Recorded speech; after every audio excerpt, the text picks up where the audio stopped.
Let me tell you about what the most difficult time upon this ummah was. If you gather all the suffering of the Muslim world today, it does not compare with a fraction of what the Muslim ummah went under the Mongols. History records that there were only two generals who never lost a battle. One was Genghis Khan and the other was Khalid bin Walid radiyallahu anhu, the sword of Allah. When Genghis Khan and his descendants, they ransacked, they decimated the Muslim world, and this is no exaggeration. Western historians mention they reached Poland, they reached Bulgaria, they reached Moscow, but they mention that what they did to the Muslim world was unparalleled in cruelty. When they took Bukhara, the narrations mention they gathered every single Muslim in the masjids and they butchered them. When they took Samarkand, they gathered the Muslims outside Samarkand, and then every single Muslim was butchered, and then they cut off their heads and they made pyramids out of their heads. When they took Gurgan, Juwaini, the famous historian, mentions that there were 50,000 Mongol soldiers. Each one had been given 24 Muslims to execute. And then after that, they marched upon where? They marched upon the Muslim Caliphate, Baghdad. Baghdad was the most beautiful city in the Muslim world, if not the most beautiful city in the world. Musta'sim was the Caliph. And when Hulugu reached the outskirts of Baghdad, Musta'sim consulted his advisors, and they said the best thing is that you go and ask for terms. And Hulugu has made it clear, he said, if you are going to come out, don't come out by yourself. Bring your advisors with you, bring your ulama with you. So Musta'sim came out with 700 men, and Hulugu only allowed 18 to enter into the tent. And they took the rest. These were the cream of the crop of Baghdad, and they butchered every single one. And now Musta'sim is standing in the court of the Mongol prince. And the same Musta'sim, people would come to his court. He would rebuke, he would chastise. He's shaking in front of Hulugu. And then Hulugu mentions that I'm going to keep you alive for a while. And the reason that they kept him alive is that they wanted him to go back into Baghdad and tell his men to put their weapons down. So they took him back to Baghdad.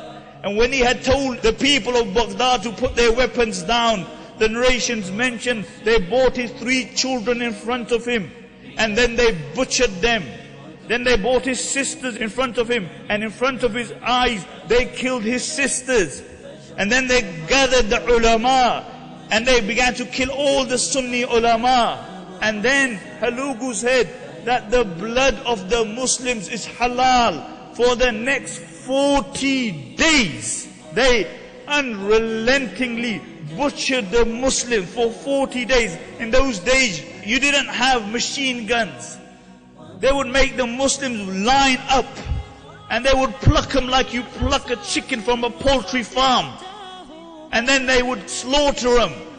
For 40 days this went on. The Muslims were so petrified. The narrations mention that a Mongol woman would enter into a Muslim home and she would kill every single individual, and nobody would fight her back. A Mongol woman would tell a group of Muslim men, don't move from here. And they wouldn't move from there. And she would go home and she would bring a sword and she would butcher every single one. Narration mentioned that one Mongol would kill 40 children after killing their mothers. The entire population of Baghdad was close to the entire population of Birmingham. And half of the population was destroyed. And after 40 days, Hulugu came into Baghdad and he gave an order that this killing should be stopped. And many of the Muslims had dug graves, and they were hiding in these graves. Many ate dogs, cats, even corpses to survive. This was the situation. And then Halugu said to Mustasim, he said, bring me your wealth. So he brought him his wealth. He said, no, bring me the wealth which is hidden. And in the middle of the palace there had a hawd. And underneath was the treasure which had been gathered for the last 500 years. For the last 500 years, the Abbasid caliphs had hid their wealth there. In one day, it went up. And then they imprisoned Mustasim and they starved him. And Mustasim asked for some food. And Halugu sent him a platter with gold upon it. And he said, what am I going to do with this gold? He sent it back. And then Halugu went to him. And look at this. This is a non-Muslim. He's telling the Muslim king.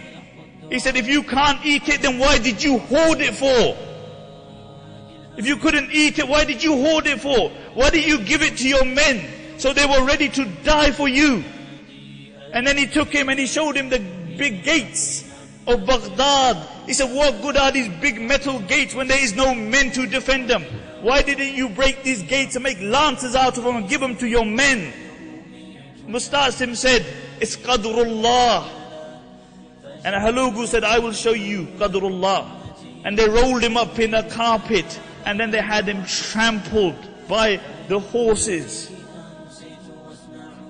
800,000 Muslims died. 800,000. The Darul Hikmah, the greatest Muslim library in the world, millions of books were ransacked, thrown into the Euphrates until the Euphrates went black with the ink. Black with the ink. And Halugu found it so difficult to stay in Baghdad because the stench of the dead corpses that he moved out of Baghdad. This is what happened with the Muslims. But then, let's ask ourselves a question. How was it possible that in a period of 80 years, the same barbaric Mongols became Muslims? They became ambassadors. Because there were men and women who carried on the dawah, even in this state. Nothing perturbed them. People died for this dawah. The Sahaba died to promote and propagate this deen. The women in the time of the Mongols were at the forefront of dawah. ونحن ننام كأهل الرقيب وفي غفلة قد يحل البلاء وأرجو الإله